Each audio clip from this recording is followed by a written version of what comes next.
Hello boys and girls, and welcome to my player ratings for yesterday's victory at Old Trafford. Do you know how long I've been waiting to say that? Victory at Old Trafford. Now, many times on my shows and in the comments section, there's a lot of Manchester United fans, and they keep saying, why don't you speak about Manchester United? You know, on my daily shows when they have good results and everything else. I do speak about Man United results, but for some reason they want to ask that question. Well, I'm going to talk about Man United today, so you might want to stay tuned. You might not like it, but I'm going to talk about ya. Man United got completely bullied. Ole Gunnar Solskjaer just showed how inept he is as a manager. Mikel Arteta took him to school. What more do you want me to say? To a man, Manchester United have probably got better players than Arsenal. They should have. They're a lot further ahead in terms of their development and their rebuild. And they've spent ridiculous amounts of money. But yet yesterday, when you looked at what was happening on the pitch, we were a million miles ahead of Manchester United. I can't really say much more than that. It was such a dominating performance. In the first half, Aubameyang was inches away from having a tap-in from Bellerin's cross. Lindelof got a toe to the ball to deflect it away from Lacazette from having a tap-in. Willian hit the bar. Saka missed a clear header. We could have been 2 or 3 at least ahead by half time. In the second half, it was about game management. We got the goal and then we said, cool, break us down. Go on then.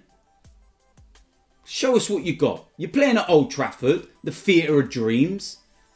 Show us what dreams are made of. Break us down. And what we did, we sat, we waited, and if there was an opportunity, we counter. It was perfect. Every part of it was executed brilliantly. Manchester United had one shot on target that I can remember all game, where Leno had to actually make a save. And that was from an effort from Mason Greenwood out wide in the first half. And Leno just saved it with his legs. What more do you want me to say? I'm not going to sugarcoat it. Manchester United fans will sit there and go in the comment section and start saying, oh, but you're this and that. No, listen to me. I'm telling you, your manager's not good enough. I've said this so many times. You would be challenging at the top end of the table with your squad if you had a proper manager. But you don't. You got a PE teacher that got the job on the technicality. And I can't say no more than that. Pathetic. But you know what? As an Arsenal fan, I find it highly amusing. Unlucky boys.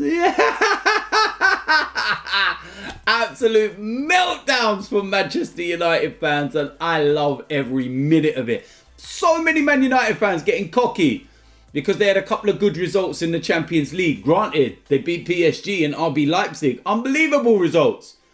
But then you come up against Arsenal and you get firmly put back in your place. And this happens all the time. Man United get a few good results. Ole's at the wheel. Bang! Comes crashing back down to earth very, very quickly for all of you that run your mouth. Can't say no more than that. And with Arsenal, the way we played, man, it was so dominant. It was so powerful. And Thomas Partey is one of the main reasons why. There was some exceptional performances all round with El Neni, with Gabriel, even Rob Holding. Really, really, really happy with that performance. And the ratings are going to be interesting. It'd be very easy for me to sit there because we win at Old Trafford and go 10, you have a 10, you have a 10. But I'm going to do it what I feel objectively the players deserve. And as usual, you can let me know in the comment section whether you agree or disagree. So starting off, in goal, Leno. And this will be one of the most easiest games he's ever had. Like I said, he had one shot to deal with in the first half, and that was it. There was a deflected cross which smacked him in the face and hit the post in the second. But that wasn't anything that Manchester United created. It was just a deflected cross. And he got his face in the way. What more can you say? But I'm going to give Leno a 7 for his performance. I felt that his kicking was good. When he had to come for crosses, he did, and he commanded them. So he done all the basics right. Apart from that, it was a very quiet afternoon. So yeah, I'll give him a 7. Going to go to the defenders. And first of all, Hector Bellerin. And I felt that he done really well in parts. There was some where you still go, maybe, maybe not. Won the penalty. Let's remember that. The cross that Aubameyang nearly tucked away in the first half. So there was a lot more good than bad, shall we say. But wasn't really tested at all down his side, which was quite a surprise. But I think that was more to do with the fact that Manchester United played a diamond in the middle. So the balls out wide and stuff wasn't as frequent as what I thought they may well be. But it was a standard, really decent performance. It'd be very easy to give him an 8, but I'll give him a 7. It's not that he did anything wrong. I felt he done well. It was a good performance from Hector Bellerin, and I'm not taking that away from him. Yeah, very good, solid 7 out of 10 performance for me. Next up, we're going to go with Rob Holding. And very surprised to see him in the starting lineup, first and foremost. Thought he was going to be a week or 2 weeks away before he even returns. But a lot of people will talk about Gabriel. And a lot of people will talk about how good he was. But we also need to remember how good Rob Holding was.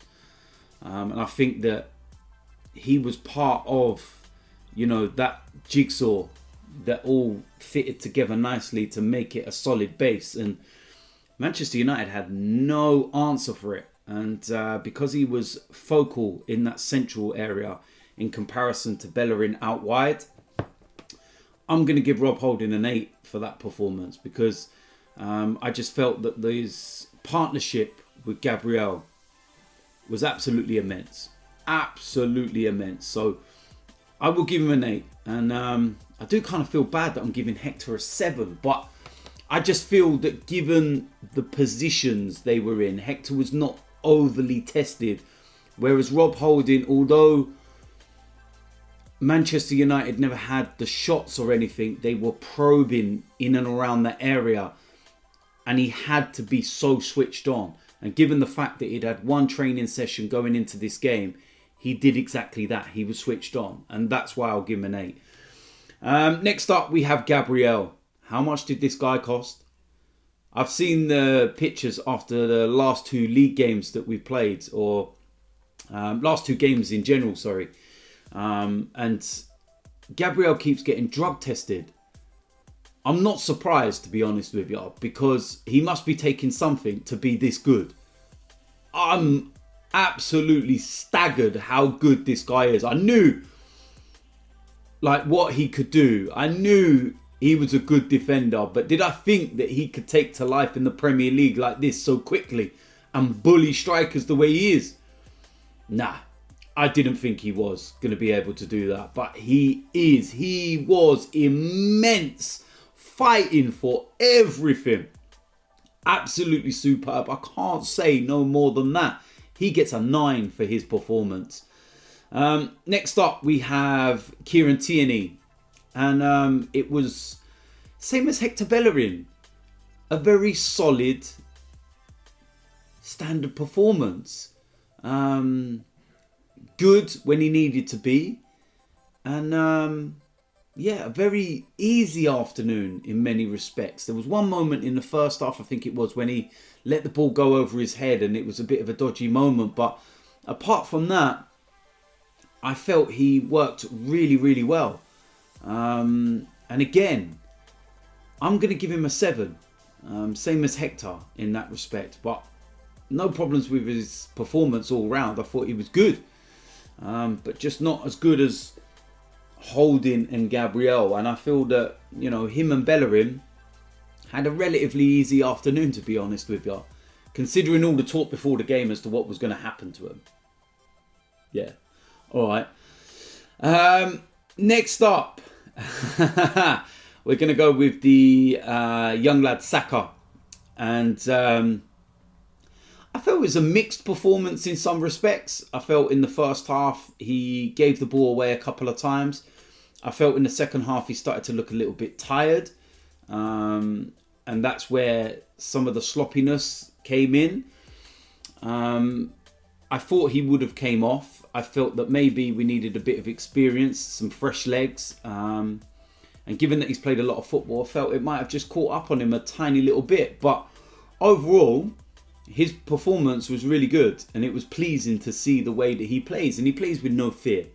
And I love this kid and the way that he plays. Because it is like he's playing down the park. It's like he's playing with his mates. It's not like he's playing at Old Trafford, you know.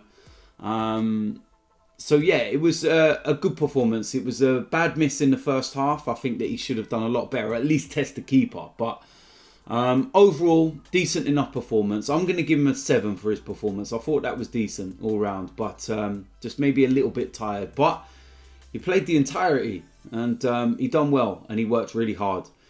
Next up, we're going to go with the midfield. First of all, Thomas Partey. Really? Really? You see what you get when you pay the money for a world-class player. I said this in my interview with Robbie after the game. If Thomas Partey was not playing in this game, I don't think we would have won. He was the base, the focal point to everything that was good with us. He was immense. I cannot stress how good this guy was. He won everything. Manchester United played a midfield 4. Pogba, Bruno, Fred, McTominay. Thomas Partey had them all in his pocket during the 90 minutes. Every single one of them. Get out of my way. Get out of my way. You get in this pocket. You get in that pocket. Move. Thomas is in town. I can't say no more. He was immense. He gets a 10. All day. Thomas Partey. I'm buzzing with his signing. And now you see why we do dance videos, yeah? Next up, alongside him, we have Mohamed Elneny. And I'll tell you something, what a performance. And the reason why his performance was so good is because he had Thomas Partey next to him. He had the license to do things that I've never seen Mohamed Elneny do, which is play the ball forward.